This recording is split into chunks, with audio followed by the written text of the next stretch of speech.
Now we go from one youngin' to a guy who is a vet who's earned all the cred, two-time MVP Steph Curry. He had 14 points in the fourth quarter last night, but he only played the final 5:33 of the period, which ended up as a 5-point loss to the Spurs. Now Steve Kerr explained his decision not to stretch Steph's minutes post-game. Take a listen. We're counting on having Steph here for a long time, many, many years ahead, and I'm not interested in grinding through this season, which is already a very difficult season given the COVID regulations and just the nature of the games themselves. These eerie, empty stadiums. This is for me, for our organization. We're not throwing Steph out there for 40 minutes to chase wins. We got another game tomorrow. We want Steph to be playing at a high level for many years, so we're going to stay very disciplined and try to keep him at that 34, 35-minute mark. So Steph is averaging fewer than 6 minutes for the fourth quarter this year than he did last season. And Robert, he's 32 years old. He's turning 33 next month. Do you agree with Steve Kerr's reasoning here? I'm on the fence on this. I'm like, yes or no. This is one of these moments where a player and a coach have to sit down and talk to each other. You have to say, yo, how do you feel, Steph? Steve, this is how I feel. This is what I want to happen.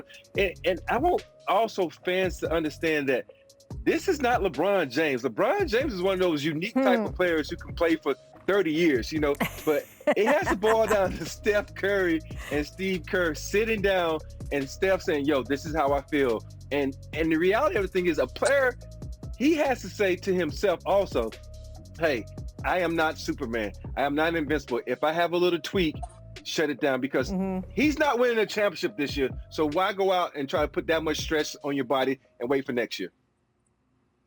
And that's a great point. And that's the thing that I got from Steve Kerr in that post-game interview, is that he's saying basically this is not a championship team. And we all know the culture of the Warriors is not just to make the playoffs, but they want to contend for a title. So with that being said, he's saying, should I just completely waste everything Steph has to offer right now, or wait and spread it out throughout the years? And when his partner in crime, Klay Thompson, comes back next year, then we'll be back right in the mix of things where we were before, and that's contending for a title. So I love what Steve